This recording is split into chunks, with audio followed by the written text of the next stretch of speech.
আমি সুকান্ত। আজ আমি তোমাদের রায়মার্টিন প্রশ্নবিচিত্রা থেকে অষ্টম শ্রেণীর জিওগ্রাফির 1 নাম্বার মডেল সেটটি সলভ করে দেখাবো। Second unit test 1 number model set. তো চলো শুরু করা যাক। দেখো, 1 নাম্বার বলছে পৃথিবীর বৃহত্তম চিরহরিত অরণ্য হলো ডি নাম্বার সেলভা। 2 নাম্বার অশ্ব অক্ষাংশ বলা হয় বি নাম্বার ক্রান্তীয় অঞ্চলকে। আচ্ছা, 3 নাম্বার লা প্লাটা নদী যে নদীগুলির মিলিত রূপ তারা হলো, দেখো, সি নাম্বার পারানা, প্যারাগুয়ে ও উরুগুয়ে। আচ্ছা, তারপরে দেখো 2 নাম্বার শূন্যস্থান পূরণ করো। 1 নাম্বার কর্ডিলেরা শব্দের অর্থ হচ্ছে শৃঙ্খল। 2 নাম্বার দেখো বেরিং প্রণালী দ্বারা এশিয়া ও উত্তর আমেরিকা মহাদেশ বিচ্ছিন্ন হয়েছে।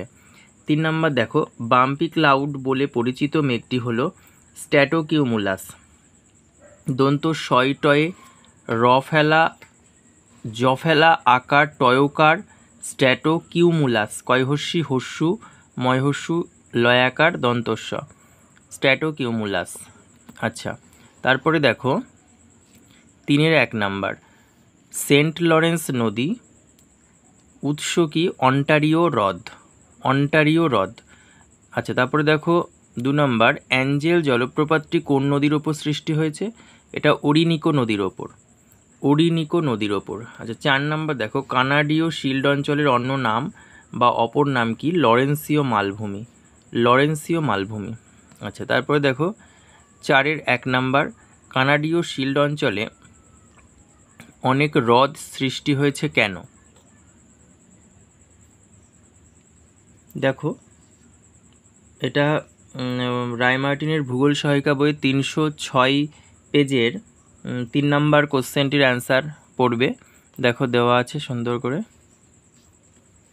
দেখে নাও।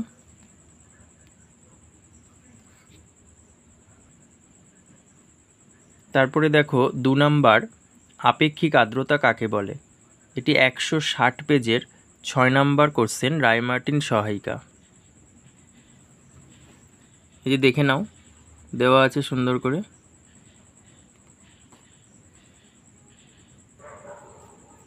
তারপরে দেখো 5-1 নাম্বার শৈলক্ষে বৃষ্টিপাতের চিত্র অঙ্কন করো। এটি রায়মার্টিন সহায়িকা বইয়ের 150 পেজের 10 নাম্বার কোশ্চেন। 2 নাম্বার আমাজন নদীর মোহনায় বদ্বীপ গড়ে ওঠেনি কেন? এটি রায়মার্টিন সহায়িকা বই 329 পেজের 9 নাম্বার কোশ্চেন। তারপরে দেখো পৃথিবীর ফুসফুস বলা হয় কোন অরণ্য অঞ্চলকে? সেলভা অরণ্য অঞ্চলকে। চাঁদোয়া বলতে কি বোঝো? এটা পেয়ে যাবে রায়মার্টিন সহায়িকা বই 330 পেজের 14 নাম্বার কোশ্চেন। তারপরে দেখো 6-1 নাম্বার কোরিওলিস বল, এটা পেয়ে যাবে 125 পেজের 3 নাম্বার কোশ্চেন। সমুদ্র মৌসুমি বায়ুকে সমুদ্রবায়ু ও স্থলবায়ুর বৃহৎ সংস্করণ বলা হয় কেন? এটা পেয়ে যাবে 123 পেজের 14 নাম্বার কোশ্চেন, রায়মার্টিন সহায়িকা। 2 নাম্বার বায়ুচাপ বলয়ের অবস্থান পরিবর্তনের চিত্রটি অঙ্কন করো। এটাই রায়মার্টিন সহায়িকা বইয়ের 110 পেজের 4 নাম্বার কোশ্চেন। Thank you.